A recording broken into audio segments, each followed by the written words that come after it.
Hi friends, it's Jenny. I'm bringing you some clarity in morning routine today. I wanted to talk about this because it's so important for us to take care of our mind, our body, and our soul. And we have so many people that need from us and that depend on us to be healthy, that we need to take some time for ourselves each day to take care of these things. So there's a lot of research behind the people who are most successful and their morning routine. And not that I'm like super huge in being successful or anything in the worldly sense, but mostly just to have clarity in your life among the chaos and the clutter. Right. So through researching some of the most successful people in their morning routines, I found that most of them have in their morning routine they have a reading of some sort of affirmation or scripture or quotes, poems, that type of thing. They seek some calm and they gain clarity for the day. They include prayer and meditation. They avoid checking their devices during this time. Exercise is part of that, and then setting their intention for the day, and then finally journaling and setting priorities for their day. So these are all really important things, I think, to gain clarity. And actually, I have a lot of those pieces in my morning routine that I do and that I'm going to recommend for you as well. It sounds like a lot, especially if you're not doing a morning routine already, but as I said in my goal setting video, we are going to break it down into baby steps, and you can work yourself into the ultimate bigger goal for yourself. So if you're interested in morning routine, the first thing that I suggest is to create time and space.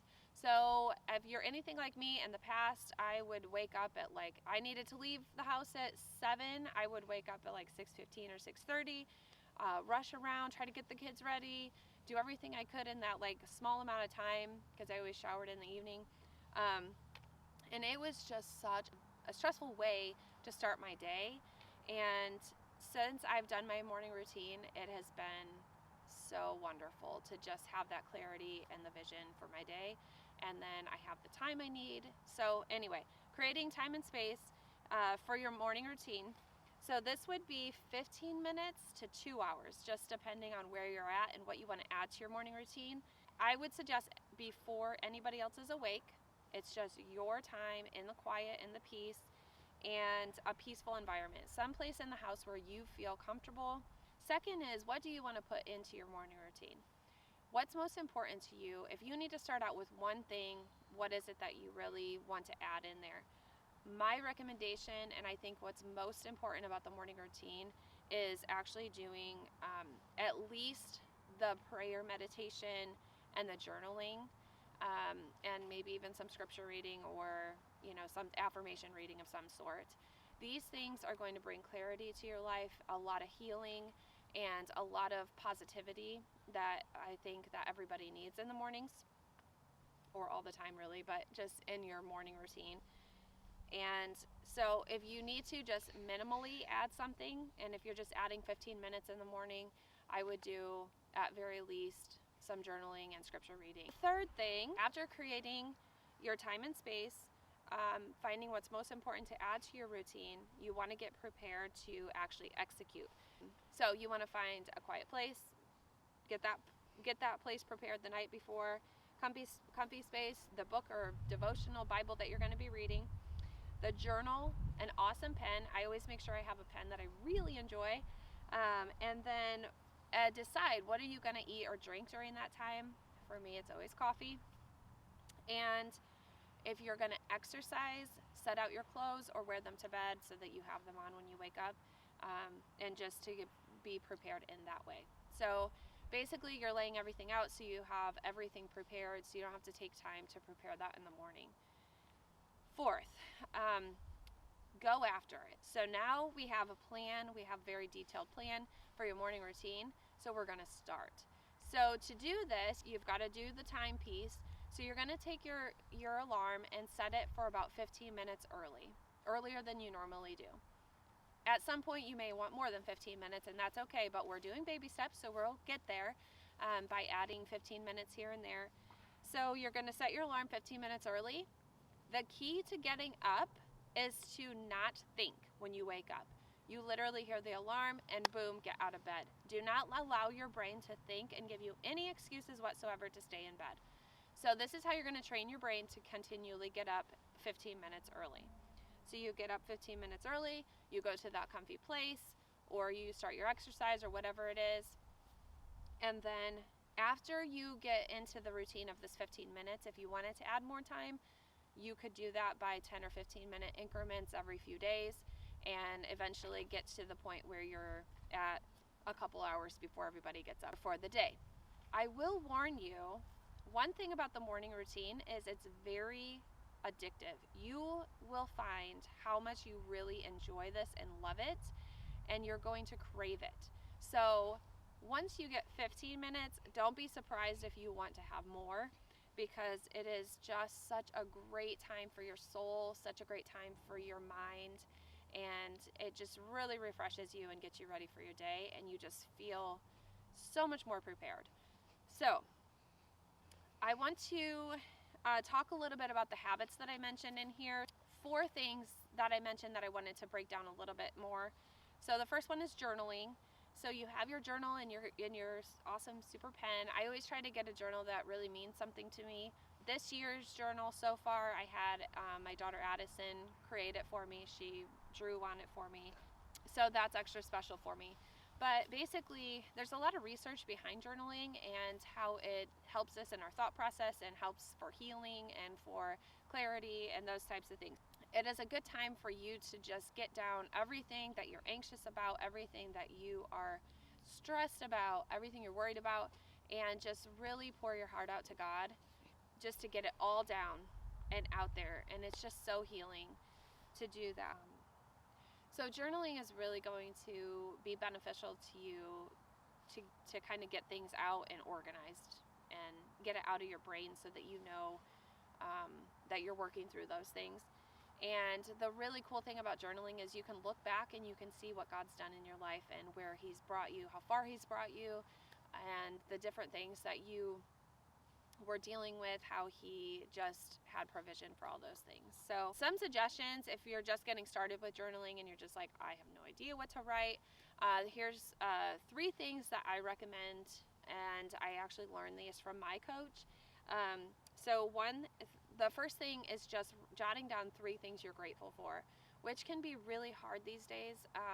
But some days, I'm telling you, some days when I'm struggling the most, it is literally just I'm grateful to have food in my fridge. Like it doesn't have to be anything fancy, but we put our mind in a state of gratitude when we do this. So we're thinking about the things we're grateful for.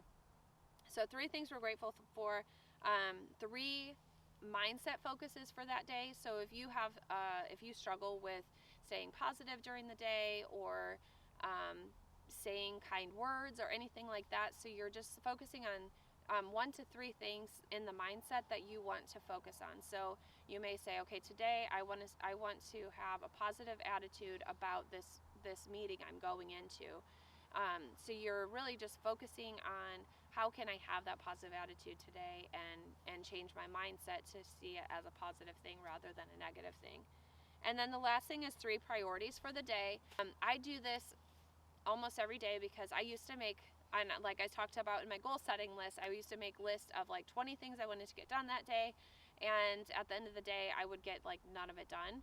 So this was one of the biggest life-changing things I did, was to create 3 things, 1 to 3 things that I had to get done that day. So like these will be the must get done. If I get nothing else done today except for these 3 things, I can sleep easy tonight. So I would list those 3 things. And then it's so much easier to cross 3 things off your list than to have a whole bunch jumbled in your head trying to do this, this, this, and this. So 3 priorities for the day that must be done. And then you will most likely be able to get those 3 things done. If you get more than 3, awesome, overachiever, you did it. But at least you got those 3 things done and the pressure was off once you got them done. The next portion is prayer and meditation. I cannot stress enough how important this is. Being still and quiet is very hard to do, especially if you have a lot of pain and trauma in your life.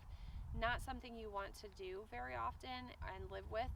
So, but it is very important. This is the time where you find healing. This is the time where you pour your heart out, and you may cry during this time, you may be angry during this time, but it is time for you to just cry out to God and to give things over to Him.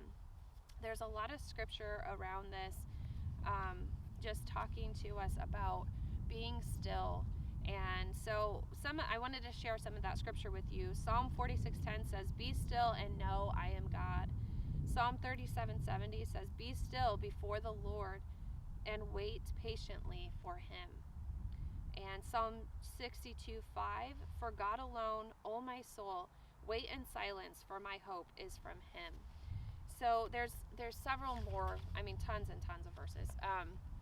But I just wanted to share those with you because there is something so powerful about just spending time reflecting and spending that time on yourself and seeking God for clarity in your life during that time.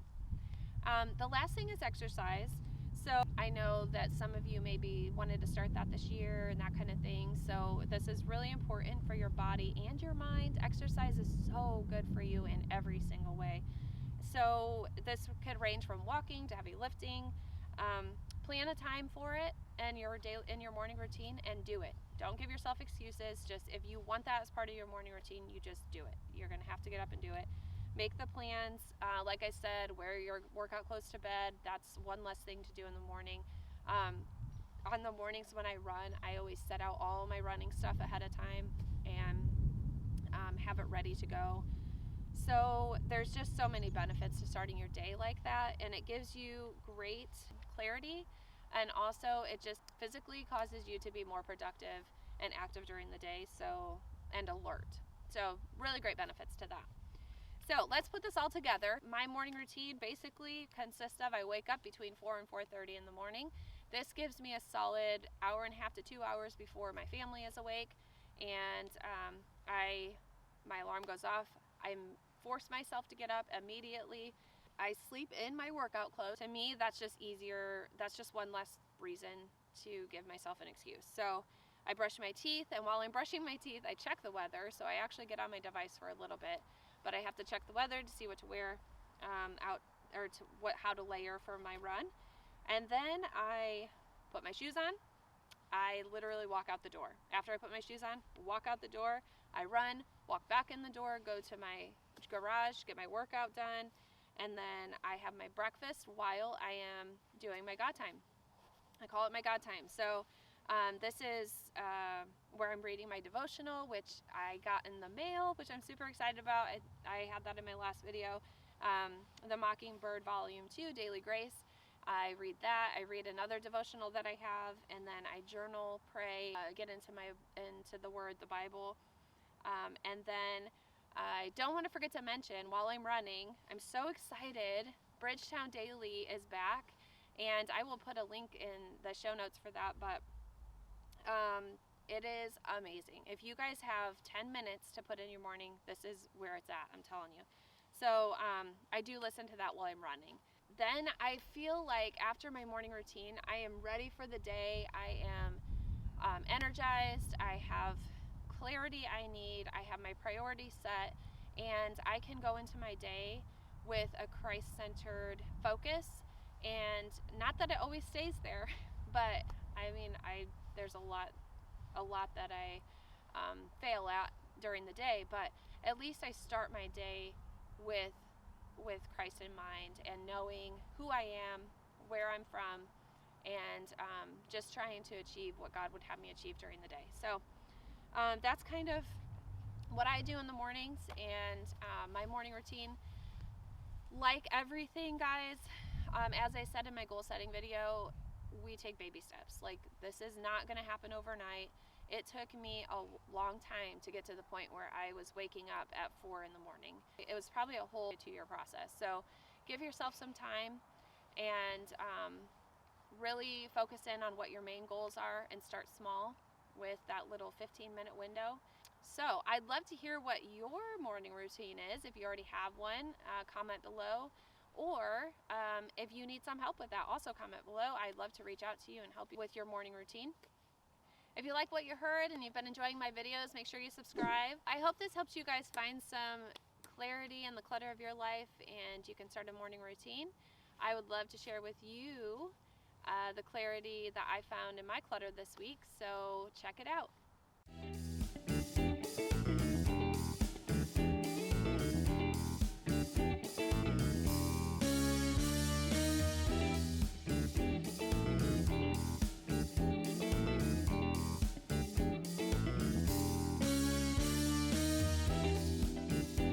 To National